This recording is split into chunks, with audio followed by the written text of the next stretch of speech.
Hello everybody, welcome to KU Pulse the podcast. My name is Dr. Mohammad Sakhnini, and today we're talking about an interesting topic which literally stands at the intersection between telecommunication and artificial intelligence. This topic is called Telecom GPT, which is a pioneering AI model that speaks the language of mobile networks, 5Gs and 6G networks as well. And it has recently introduced radical transformation within the field of telecommunication industry. To speak more about this, we've got a brilliant sort of guest today, Dr. Lina Bariah, who's an AI scientist here at Khalifa University. Lina is, she's published quite a lot on this topic, and she's recently been nominated as among the 100 most brilliant and inspiring women in 6G. And that's not me, that's by an organization called Women in 6G. Welcome, Lina. Nice to meet you today. I'm not the expert in this sort of world of Telecom GPT. Would you like to introduce it for us and just define it for us? What is it? What's Telecom GPT, and what are the conditions under which it came into prominence in the last few years? Thank you, Mohammed. So to maybe define it in a less technical way, I would say Telecom GPT is like you are giving an AI model a PhD in telecommunications, meaning that you are allowing this AI model or large language models to be able to comprehend all the knowledge around telecommunications, from network standards, protocols, even if you go into telecom math modeling, telecom coding. So any knowledge around telecommunication, you equip this model to understand all this knowledge. So maybe to take you a step backward, how we got inspired to develop this model. So the idea or the motivation behind Telecom GPT was motivated through two parallel ways. From one way is the frustration of telecom and network engineers who actually need to dig deeply into dense technical documents in order to get a short answer for a short question related to some standardization, network operations, and so on. At the same time, we saw all these advancements happening in large language models and large-scale AI, which actually we saw AI models that can speak our own natural language. They can communicate with you in human language. So we thought there is a gap in between how we can utilize this tool in order to allow these network engineers to retrieve and acquire this information in an easier way. And that's how we came with the idea of Telecom GPT to develop an advanced AI model that can speak the telecom language and that can help these network engineers to acquire the needed knowledge from telecommunication in a very short time.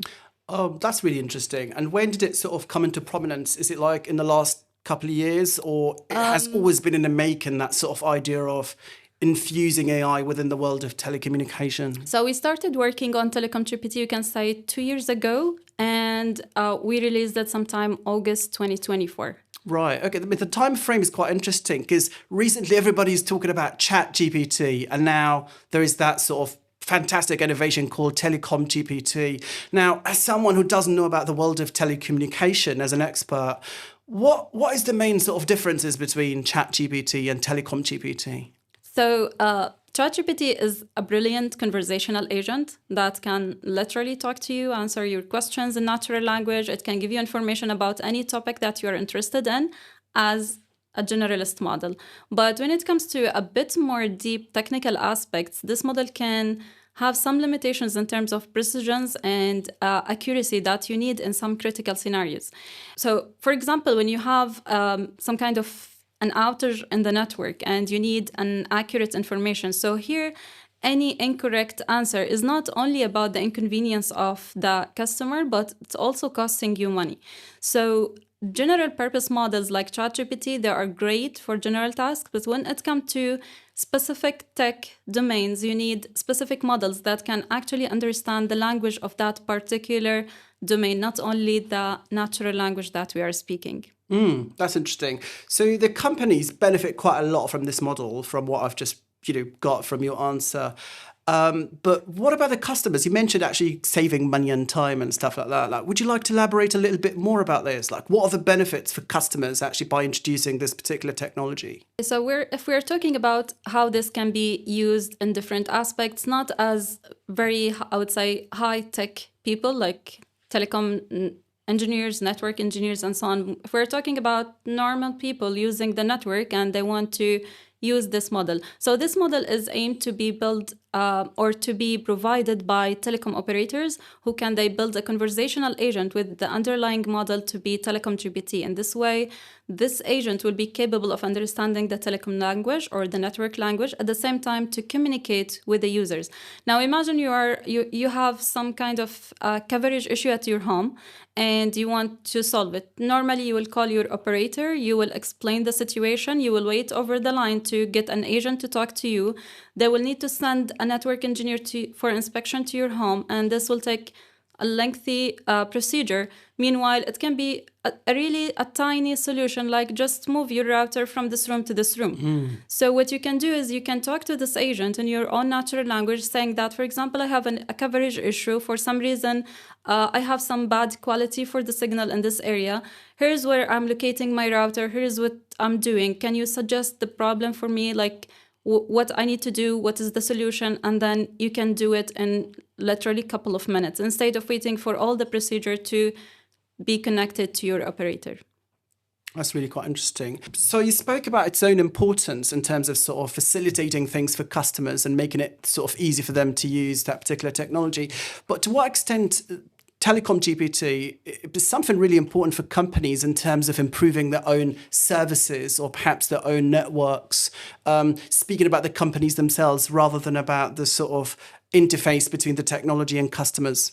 So actually, Telecom GPT was initially aimed to support network engineers, as I mentioned, like to overcome the problem of this frustration that they have. In order to just get the answer, a small answer for one question, they have to go and open a large number of documents, particularly related to standardization, because they have to comply in their solutions with this standardization in order to solve a small problem. So Telecom GPT is fluent when it comes to standardization and network protocols, and it can give you all the answers that you need when it comes to complying with this standardization. So for example, the constraints of electromagnetic exposure to the users. So here where we see the strength of Telecom GPT comes in terms of network operations and in terms of company use. Oh, that's interesting. So then because it's been trained on that data, it can then perhaps offers like better service and better solutions to certain sort of technical issues within the network itself. Yes, for sure. Because when you are teaching the model to speak that particular language, it will be fluent speaking that language. It will be capable of performing the tasks related to this language. And here we have the telecom language. As you are training a kid in school to speak a particular language, so you are feeding all this data into this kid to be able to speak this language. This is how Telecom GPT was developed. We gathered a large amount of data set related to telecommunications, particularly related to standardization and protocols, recognizing the importance of these two aspects. And we fed this data into the model in order to fine-tune it to be capable of speaking this language. And what are the challenges of using that particular technology within the world of telecommunication? I understand that you need to sort of fuse AI within the world of telecommunication to get to, smooth the process of coverage or networking and the rest of it. So what are the challenges perhaps that we might, or you as a researcher might have faced while sort of looking into this area of combining AI and telecommunication together? So there are definitely several challenges that we can face while we're working in this intersection between AI and telecommunication, especially like telecommunication is a very, I would say, complex domain in terms either of standardization, the language, and so on. So if we're going just to the jargon of telecom, like the words of the telecom, they're a bit more complex in the sense we have a lot of acronyms that we need the AI model to understand them and to be capable of to put them within the right context. And this is not like a straightforward procedure. You need to ensure that the model understand and comprehend this context properly. So to give you an example of how to put in a context, so we have in telecommunications something called handover. If you are talking in a very general conversation, handover is like you hand over something to someone. But when you are going into telecommunication, it means they are switching your call or your connection between different base stations. So how to allow AI models to understand this context within these acronyms, terminologies, and so on of the telecom is a challenge. Now, another challenge would be more into when you are adapting an AI model into a particular domain. And this phenomena happened before, not within the telecom that we saw, but it happens sometimes. So if you have a generalist model, it knows a wide range of information, a wide range of knowledge. And then you take this model and you try to focus it on a particular direction. What happens usually is that the model might forget some of the information that it learned before. And this lost information can cause some issues with the performance of the model. So that was one of our challenges. If we, for example, we have this generalist model that might know some information about telecommunication, but now we are focusing it into our own data set. What if there is another knowledge beyond our data set that the model forgot because of this fine-tuning process? So these are, I would say, two of the main challenges that we can face when developing these telecom-specific LLMs. And this is what sort of researchers are working on at the moment to try to rectify that situation and perhaps, I don't know, improve it or work on it. Yeah, a lot of work is being done around how to improve the data set, how to make sure it's more comprehensive, how to ensure that the model is not forgetting any important information related to telecommunication. Interesting. And building on that, I understand from my sort of limited reading around the topic that 6G is the future when it comes to coverage and network and the rest of it. Do correct me if I'm wrong. Yeah. But to what extent this sort of innovation, Telecom GPT, to what extent it sort of shapes the future of 6G and even 5G at the moment? So when we're talking about 5G and 6G networks, so 5G is already running and we are using it in our daily life. 6G is coming properly within 4 to 5 years, around 2030. So currently, as a Telecom GPT trained on wireless generations of 5G and before that, still doesn't have the knowledge of 6G. But we still think that the development of such models can be very beneficial in shaping what 6G will be, in the sense that, so for example, take an example of having some advanced application that we aim to be supported by future network generations, like XR applications that require really smooth streaming and really seamless viewing of a particular scene. This would require particular latency performance, data rate performance, and so on. Now, what we can do with Telecom GPT is we can ask the model that this is the application that we have. Can this be accommodated by 5G networks? These are the requirements. The model knows the standardization, what 5G can achieve, so it can suggest to you what are the limitations if we need to implement this application over 5G. If it cannot be accommodated, then what we will need from 6G to deliver to us in order to be able to achieve these applications. Right. Thank you for that. You've spoken quite brilliantly about how this particular innovation revolutionized our thinking about telecommunication, but to what extent perhaps it can be useful as well in other fields, say the healthcare industry or perhaps the aviation industry? Like, is there any way that we can sort of connect the dots together in that field? So a unique aspect of Telecom GPT is not the fact that we developed a model for telecommunication and that can understand the telecommunication language, but it also showed us the need for doing this process, the need for developing a domain-specific model, because we saw the difference in performance when we are using a general-purpose model and we are using a telecom-specific model, and how in different KPIs, domain-specific ones outperform the generalist ones. And this is how we envision AI or large language models being deployed at large scale in different vertical industries. So we will not be seeing general purpose models deployed for legal aspects. We will need legal GPT. We'll not see one for the general purpose one used for aviation. We'll see aviation GPT or whatever names we have. Interestingly, already we started to see some domain-specific models coming out other than Telecom GPT. So we have ones specific for the finance industry. So we have FinGPT, we have Bloomberg GPT. So we already started to see these domain-specific models that are really needed in order to deploy these large language models into different vertical industries to allow them to capture the nature of the language of that particular domain. So you spoke about the importance of this technology in these particular fields.